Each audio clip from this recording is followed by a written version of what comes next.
Patuloy na pinalalakas ng Philippine National Police ang kanilang ugnayan sa mamamayan sa pamamagitan ng isinagawang Information Drive and Awareness Program ng Police Community Affairs and Development Group, katuwang ang Quezon City Police District dito sa Sitio San Roque, Barangay Bagong Pag-asa, Quezon City.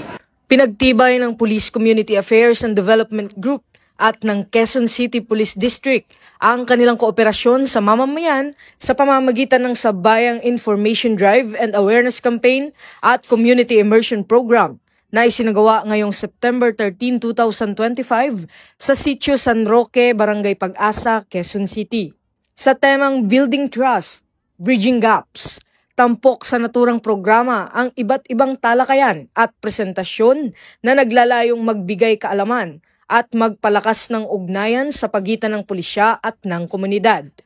Kabilang sa mga tinalakay ang Crime Prevention and Situational Update, Anti-Graft and Corruption Practices Act, Safe Spaces Act, Anti-Illegal Drugs Lecture, at role of the students in anti-terrorism programs and activities of the government.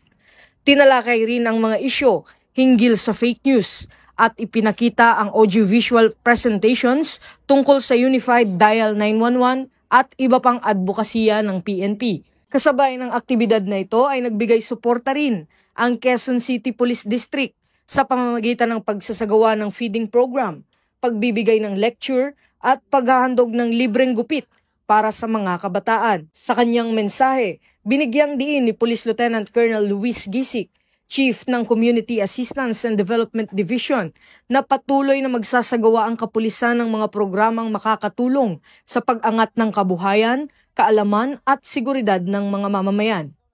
Nagpahayag ng pasasalamat ang mga residente ng Sitio San Roque sa malasakit ng kapulisan at umaasang magpapatuloy pa ang ganitong mga programa na nagbibigay ng tiwala, kaalaman at serbisyo sa komunidad. Sa pamamagitan ng sabayang inisyatibo ng PKG at ng QCPD, muling napatunayan na ang matibay na ugnayan ng pulisya at mamamayan ay susi sa mas ligtas at maayos na lipunan. Ako po si Rachel Aspera.